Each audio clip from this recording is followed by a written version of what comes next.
we should be good to go now.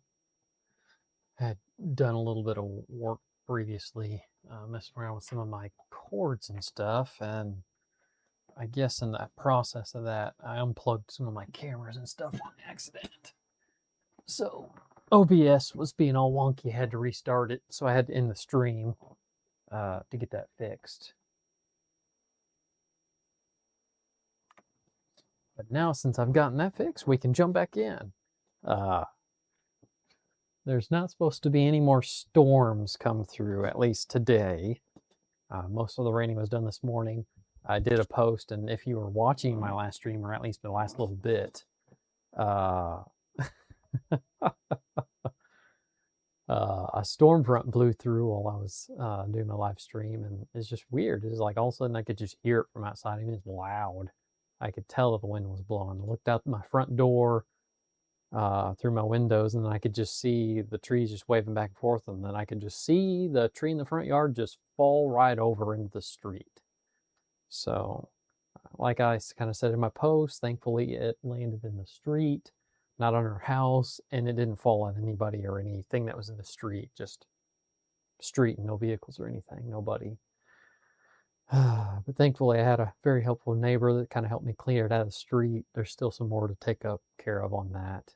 But all in all, life is full of lots of adventures. That's for sure.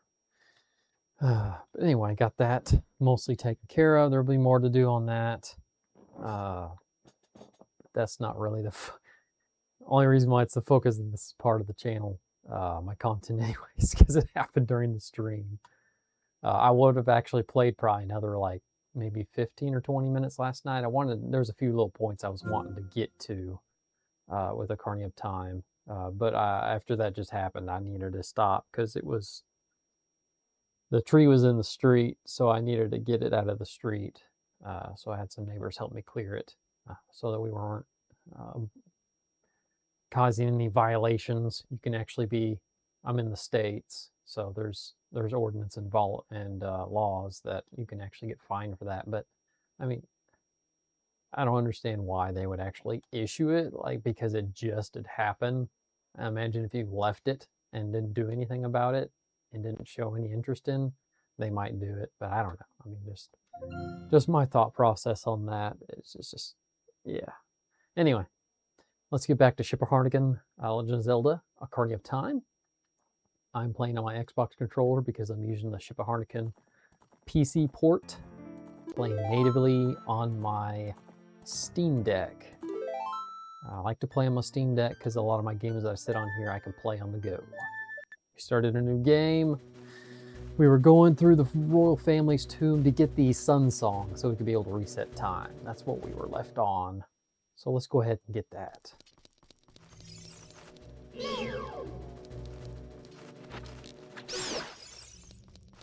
Probably going to be a few bats in here.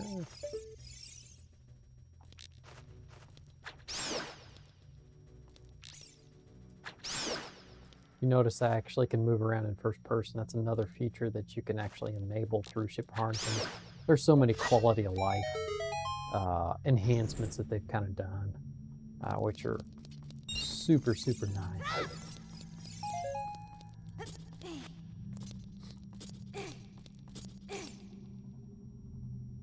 I don't have the fire spell yet, so I can't light those torches.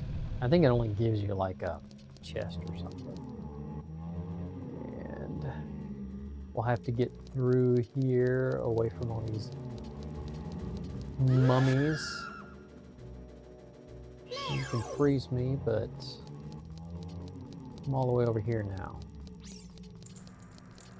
And here we are. This should be it right here. Let's check it out. Alright, the poem is dedicated to the memory of a dearly departed member of the royal family. The rising sun will eventually set, a newborn's life will fade.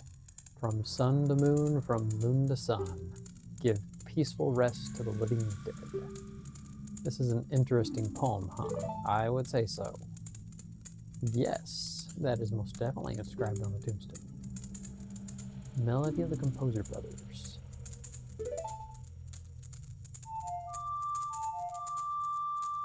And this is the Sun Song, which is absolutely one of my most used songs.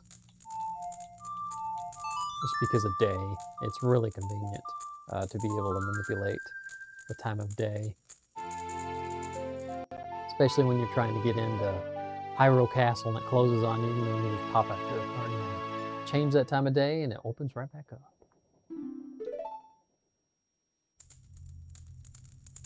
All right.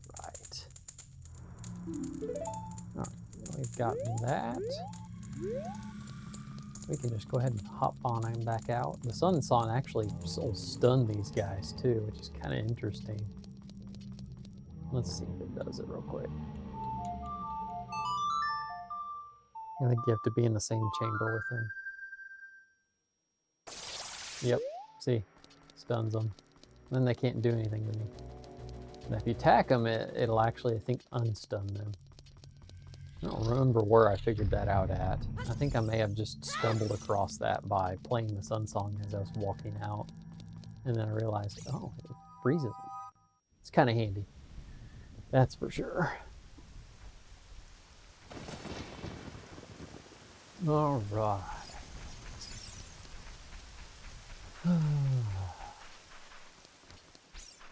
There's Dante. I think you can get there's a piece of heart you can actually get through there if you get him to walk to that specific spot.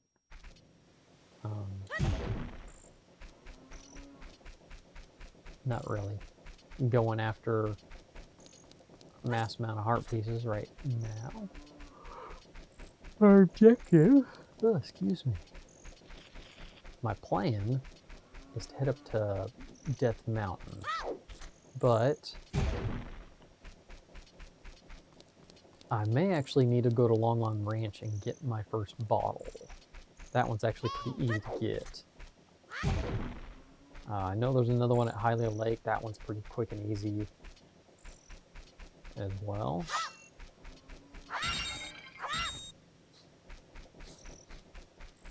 I don't need you haying at me.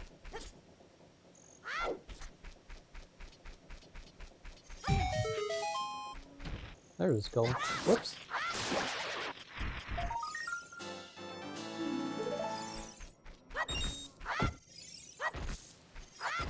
I don't even need cash. Rupees. Going after that grass only just gets me resources and such. Yep, I know. It's nighttime. Oh, we're going back over to Lon Lon Ranch. We're gonna go get that bottle. I'm not gonna worry about the time of being at night, because maybe by the time I get over there, it'll be day. We'll see. If not, we'll just fast forward it real quick.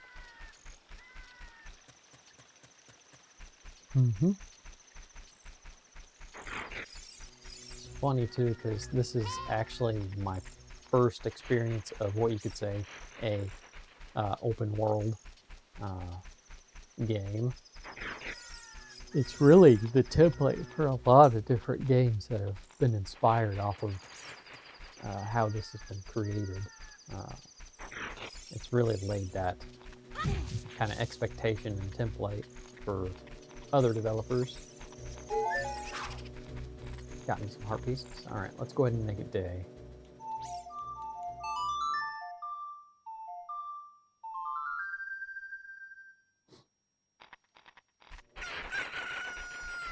There we go.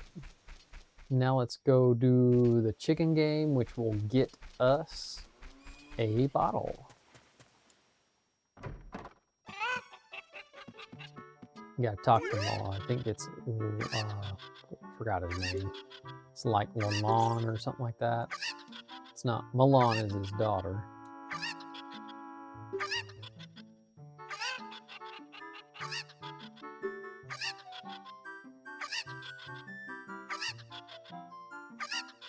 Yes, we'll play your little 3 cuckoo, super cuckoo game, because we want that bottle.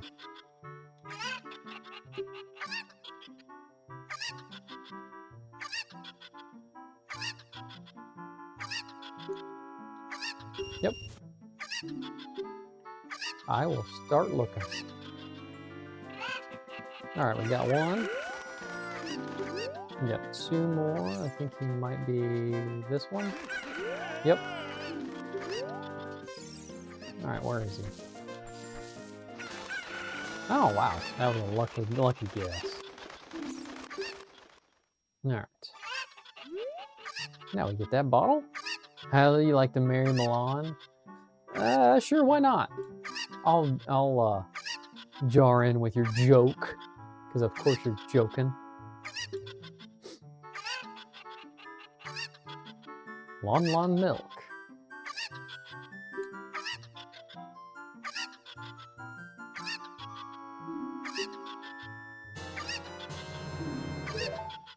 All right. That'll be useful for all sorts of different purposes. Definitely worth 10 rupees. Now let's head back to Death Mountain.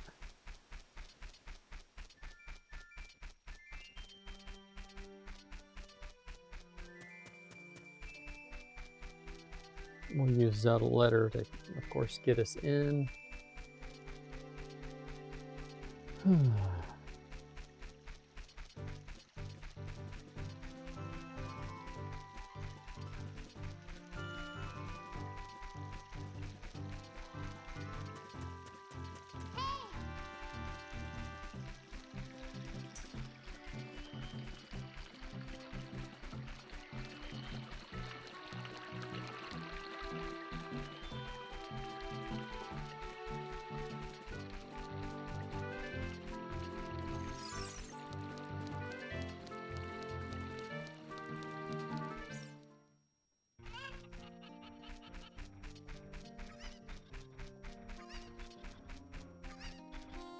Always as a reminder, I always set these streams up for chatting and chilling, not just for me rambling away. You're more than welcome to chat. Throw chats in the chat box.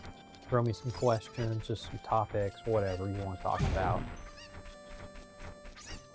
I designed it that way so you guys can just interact with me. We can talk and just reminisce together and just rant about whatever. All within reason, of course. All right.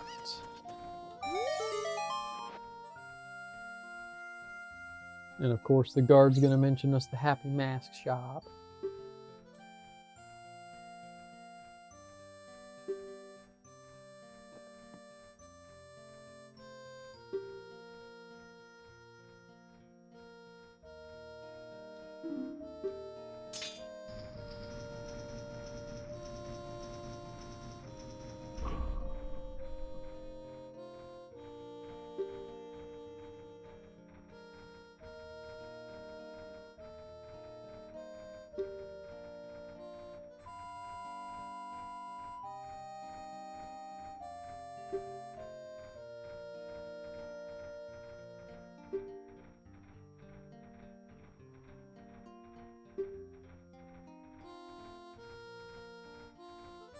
I forgot about the Hylian shield. I may need to go back to which he can give me a discount now that I talked to this guy.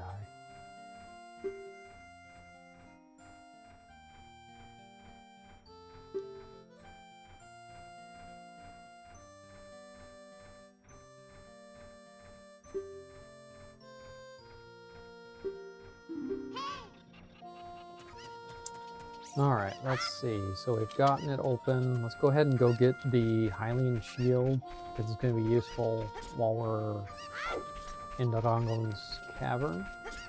And then we'll go ahead and why not go ahead and get his mask he was asking for.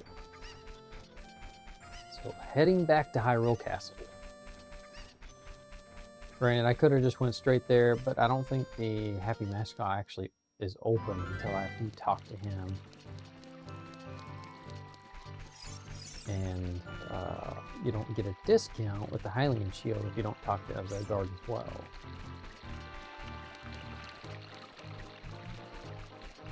So, yeah, we're almost there.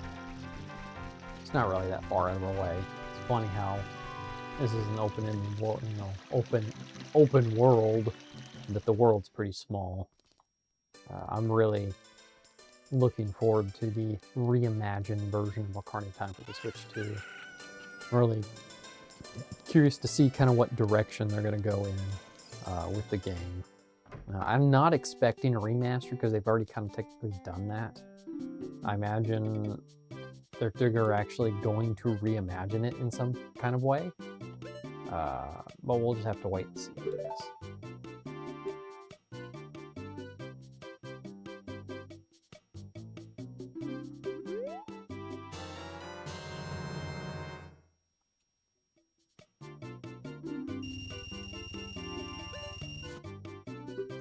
Alright, so it was about half off. Let's go ahead and head over to the Happy Mask Shop, and we'll go ahead and pick up that. I guess we'll become, of course, the salesman, of course. That's how you get through the masks. This is like the breaking of their Majora's Mask, which, of course, the salesman is one of the main protagonists. Well, and not really. He's one of the main NPCs in Majora's Mask. You associate him with quite a bit. This one mainly just for side quests.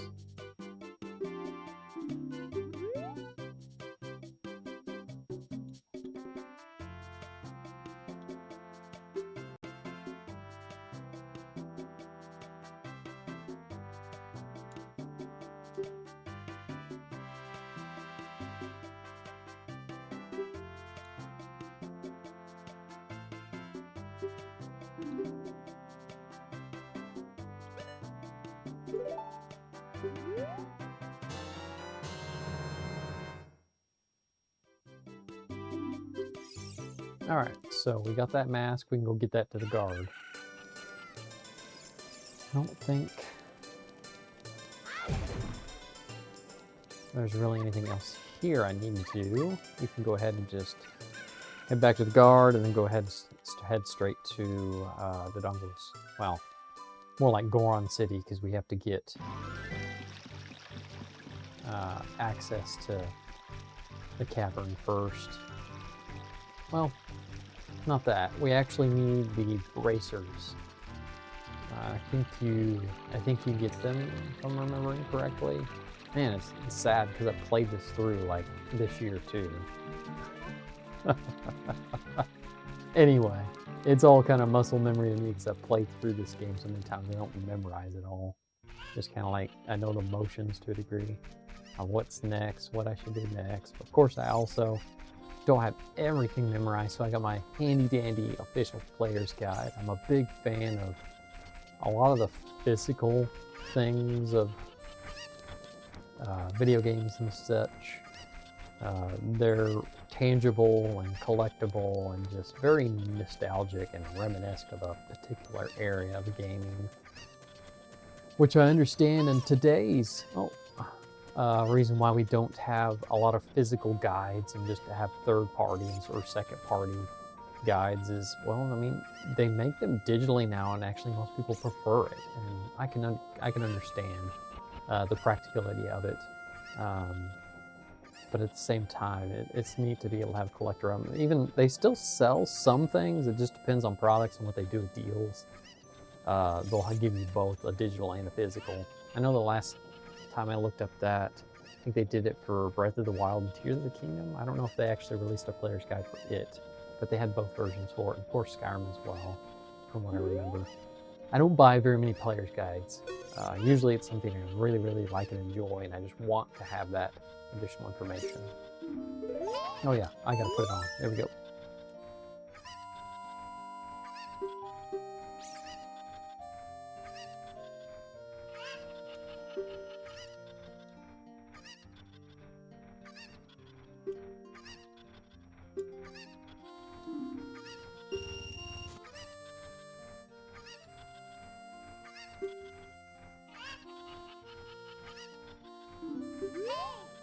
All right, we got rid of that mask. Not much profit, that's fine. We will carry on up to Goron City. Lots of little things to do. We might even want to go up and see that Great Fairy. I think they're trying to remember if there's any other Great Fairies that I could potentially see besides the one up there. I'm gonna go ahead and change my shield. It's just mainly an annoyance. Losing the Deku shield is pretty easy to get him back. There's a heart piece that we can get pretty easily. We won't be able to get up to the Great Fairy yet. We'll need bombs, so we may, if I'm remembering correctly, I have to wait till I clear the Dodongo Cavern and get the bomb bag. I bet we will. Can't use those bomb flowers yet. So, oh yeah. One thing that I've kind of keep forgetting about is Zeltic, if you follow him on YouTube. And reminding me, I remember this. Like, sure, that's like super low res. But I do agree with him that this is one of my favorite places in the game just because of the view, and then at night and day actually reflects lighting and just people actually living there, stuff like that. It's just a really neat little view. Granted, still with it being so low res and just nothing like super impressive realism, but that's not what video games are about, in my opinion. Sure, it's great that we can get to those technologies where we can replicate reality, but I play video games because I want things to defy reality. I don't want things to mimic it 100%. There are some things that are fun about it, but mimicking and then making it unreal to a degree is always fun.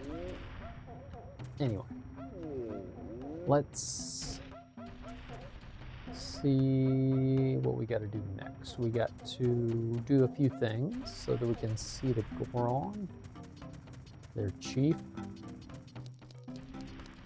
I think first things first is I do not have anything to do the bomb flowers yet. I do need those torches lit. Oh yeah, I don't have Sara's song yet, do I? That means I need to go to... And the nice thing is there actually is a jump over the Lost Woods. So what we'll be doing is playing the Royal Family Lullaby.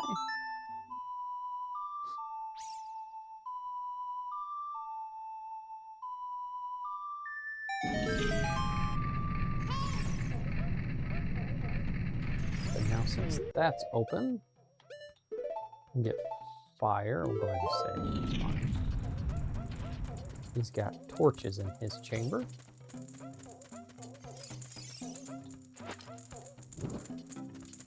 We'll go light some torches because, yeah, I'm gonna definitely need that.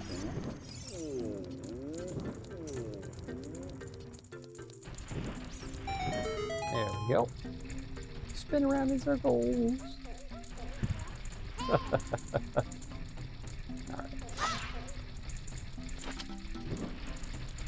You need to walk up, I think, a level, and then there's some other torches I think I can light. Yes, right here. We got another one here.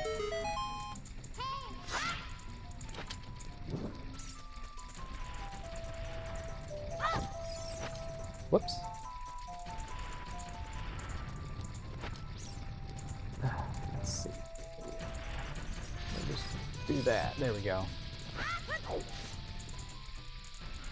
Boom. Now we can go to Lost Woods and go see Sarah to get the... I guess you could say it's a friendship song per se. Oh, and there's the owl, which is always interesting.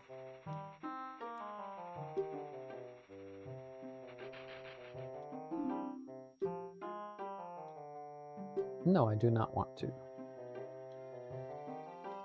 I find that kind of a funny quirk that you can literally be in an infinite conversation loop with the owl.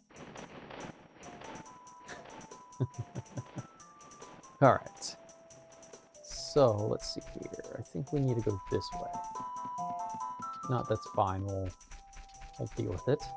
The nice thing is you can go there to the Zora's Domain and then go over there to the Gorons and then here to the Lost Woods. It's really handy for kind of getting around. And I think it's this right one. We'll find out. Nope. I usually remember it from the beginning better than coming in midway.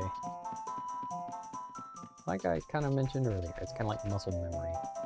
Did it so much when I was a kid.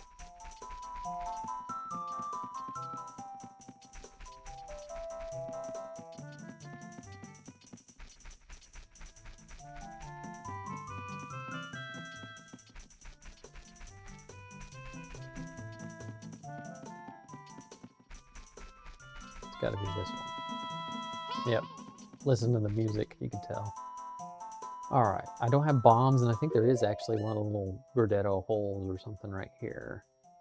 So what I'll actually do is I'll go ahead and get my Deku Shield back out, because we're going to have to deal with a wolf here.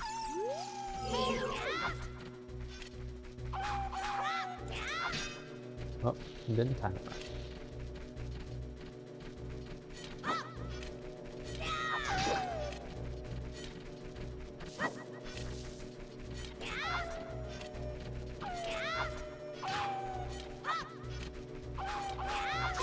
There we go. Let him turn his back and then it does pretty good damage. I think through here there's a bunch of those annoying little Deku shrubs spitting stuff at me.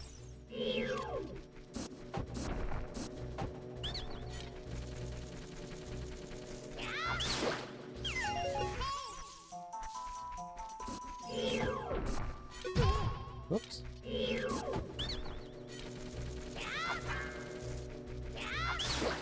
There we go. Probably another one over here. Nope, don't see one. There's one right there.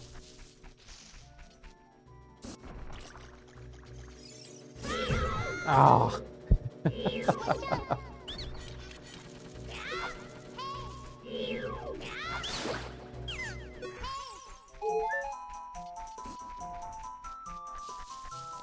Alright, let's see.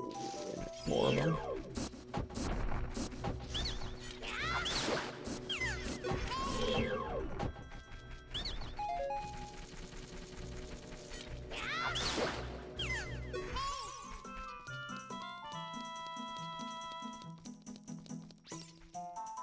Alright.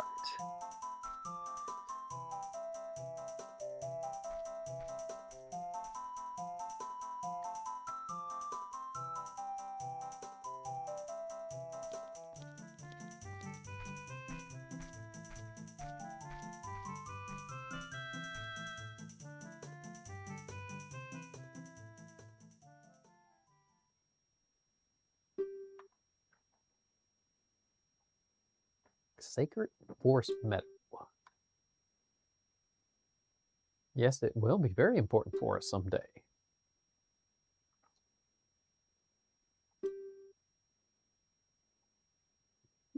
Of course I would like to play with you.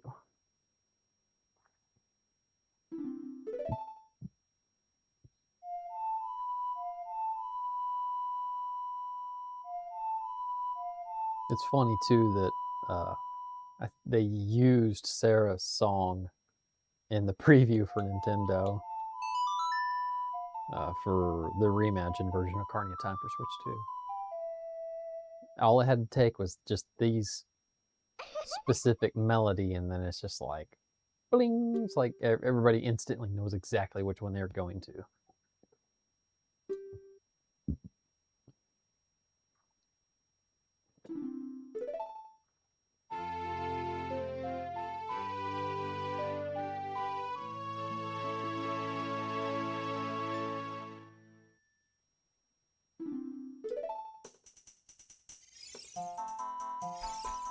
Alright, now we've got Sarah's song. We're going to use that for the Goron Chief. Calm his nerves. I think there is a fairy fountain up here.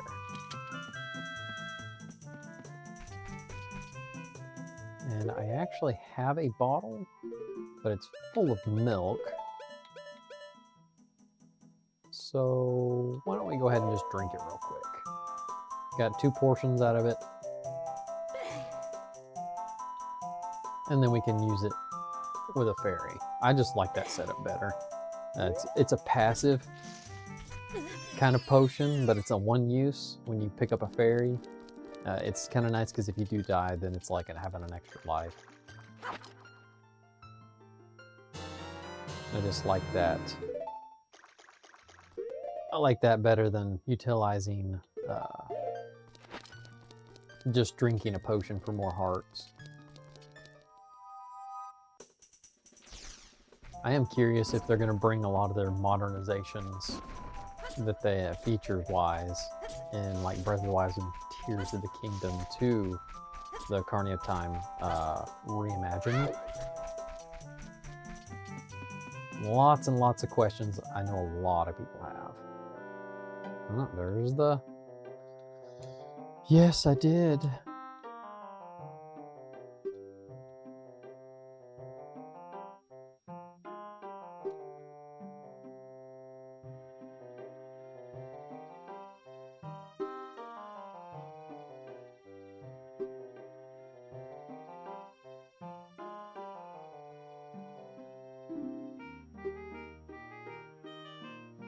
No, I do not.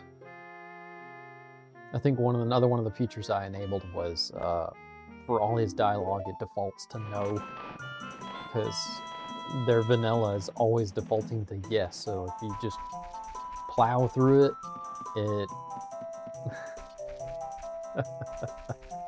you can be stuck in that infinite loop if you get impatient and trying to roll through it real fast. There's like Kylie. Well, actually, the Zora's Domain. We need to go back here. There we are. Now let's go sing that song for you know who. Alright, let's go ahead and get those lit too.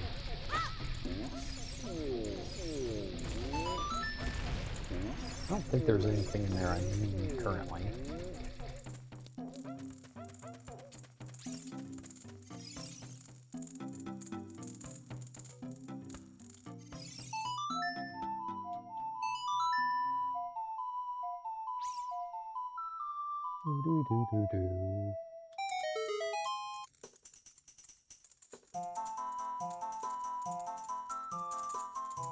It's funny how if you pay attention, Navi's just sitting there dancing around too. Leslie is just like looking at him like, oh.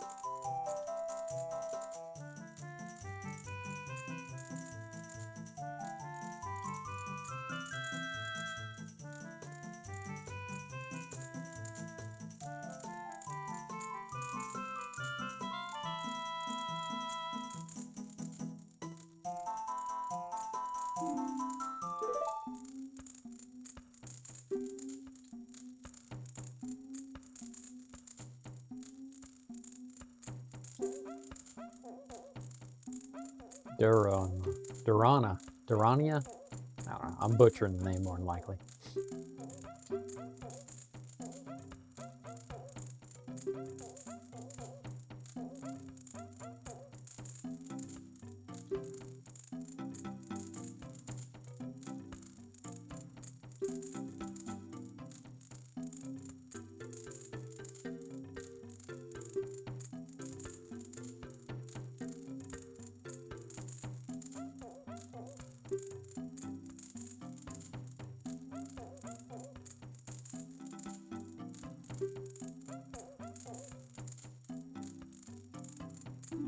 Bomb flower.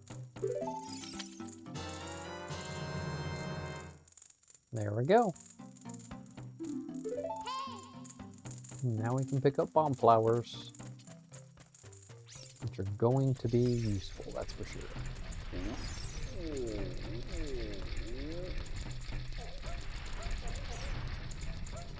I could throw bombs into that urn. I'm like, right now I'm just kind of like, I'm alright. I think you get a peace heart out of it. It is kind of difficult. I think I have to do it like 2 or 3 times. Still, my goal is at least to get to Dunko's Cavern. That was my original goal yesterday. And I should be able to do it now since I have the ability to pick up bomb flowers. Because I need to pick one up over here and chunk it over the side. And it's funny too, because the Gorons are obviously strong enough to do this. Yet they still don't. I don't know if that's close enough. Yeah, I got it. Good. And here's the fun thing. You don't actually need that little floaty plant to get the heart piece. You can actually do this. You can just backflip right off of it and get the heart piece. You don't have to get the, yeah, that right there, because that'll actually put you up there. But also, I think it gets you a little bit further up the mountain, from what I remember. Anyway, we'll need to change this shield to the Hylian shield, because we do not want to lose it. Preferably just as a convenience factor.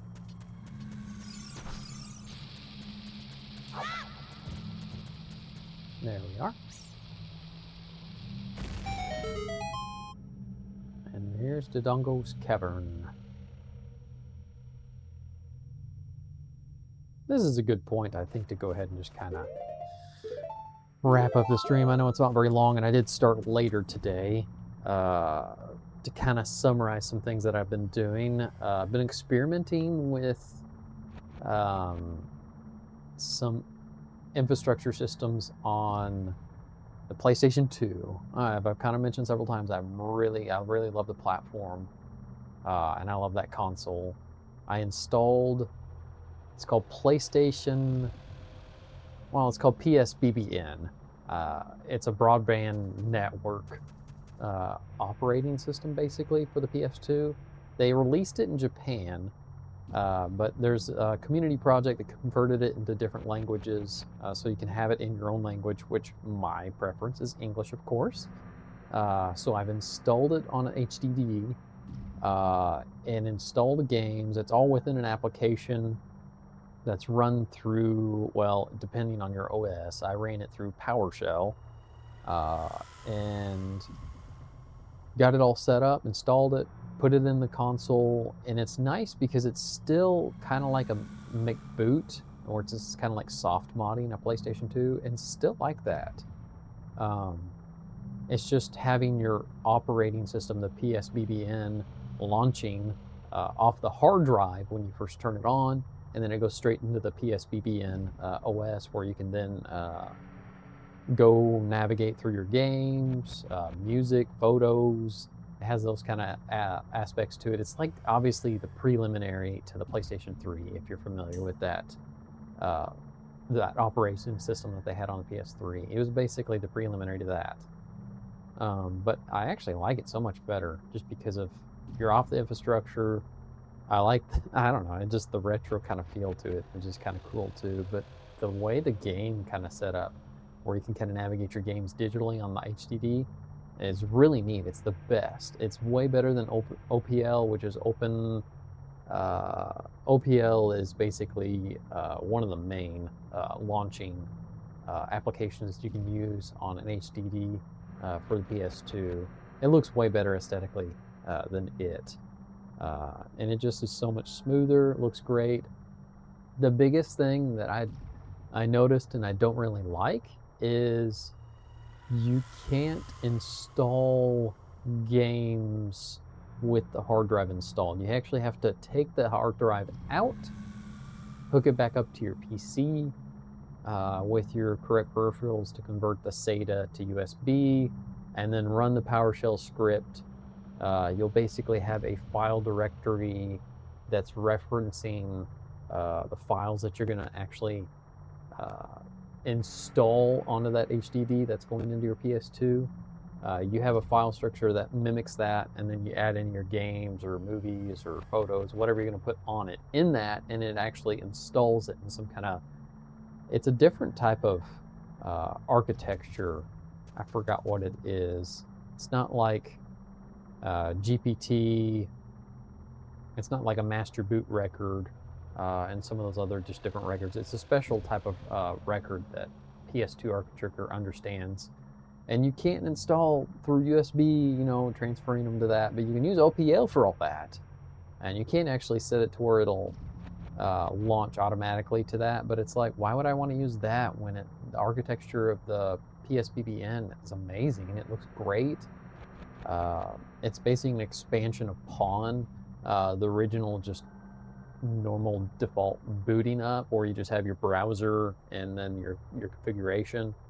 It expands quite a bit on that. And it just looks so clean. It's a very neat little platform to be able to play your games off of the hard drive. You still can, of course, play games on the disc, but it doesn't have the ability to like plug the disc in and install the disc.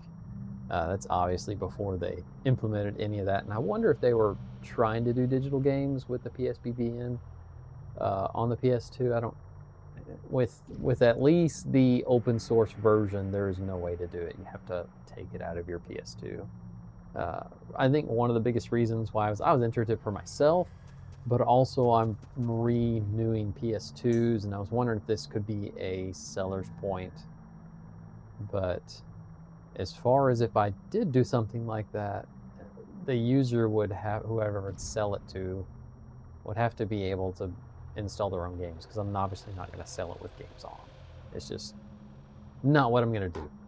But still, even with the architecture with that, and then having all boot and all the different open source applications installed on it, and just using disk games, it would work. I could see that if somebody just wanted that. If they wanted them digitally on the HDD, they would have to install it themselves. So we'll see if I end up going down that path. But yeah, that's what I've been kind of playing around, messing around with. It's pretty neat. You can even install Linux on it, but it's pretty bare bones.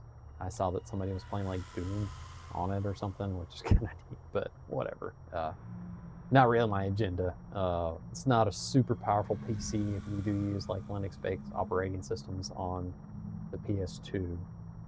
It's very early days, but way better than any PC I had back then too. So anyway, I'm rambling, and I'm not sure if I'm going to stream some more tomorrow or not. I may plan on it, maybe even a short stream. Maybe we'll get through Dundongo's Cavern tomorrow. But as always, be positive, be creative, have a good one. Goodbye.